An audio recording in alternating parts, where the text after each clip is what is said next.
तोरे चरण के आई भेलो कौन कसूर, आई भेलो कौन कसूर। जग के तुमैया हम बालक अबोध, हम बालक अबोध यह जाई हमरा से दूर, यह जाई हमरा से दूर।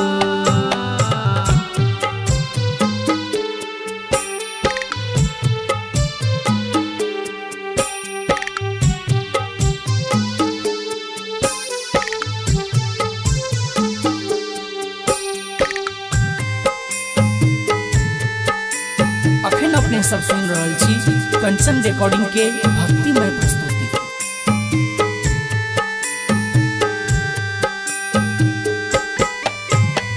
साझु भिन शर्मा गए बेली फूल चढ़लियो, चमेली फूल चढ़लियो, लाले लाल अनलो अरू, लाले लाल अनलो अरू। चहुमुख दीप हम दिन रात जरलियो, दिन रात जरलियो, औरो जरेलो कपूर।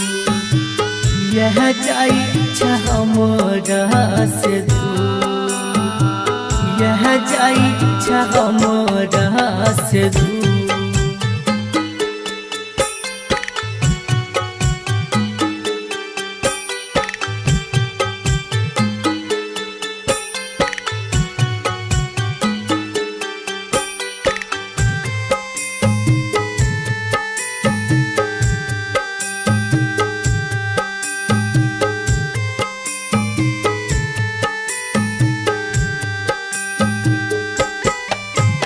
सुना है तई अंगनामा घर गई दालान, घर गई दालान।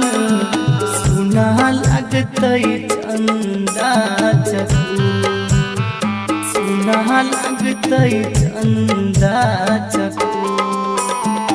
आबू तोरा बेटा के करतई दुलार के, करतई दुलार के।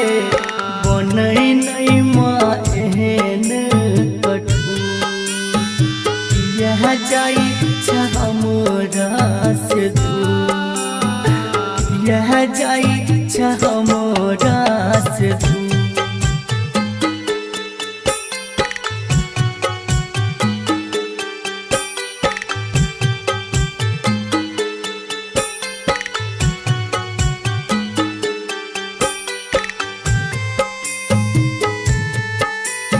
अखन अपने सब सुन रहल छी कंचन रिकॉर्डिंग के भक्तिमय प्रस्तुति।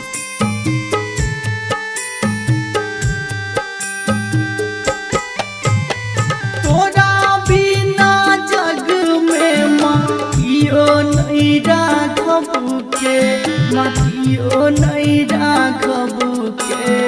हरिश्चंद्र से भेलो कौन कसूर, हरिश्चंद्र से भेलो कौन कसूर। पूत कपूत हम छियो भवानी, माँ तोरे हम भवानी। छोड़बै नहीं अपन अंगूर, यह जाई बेटा से दूर, यह जाई बेटा।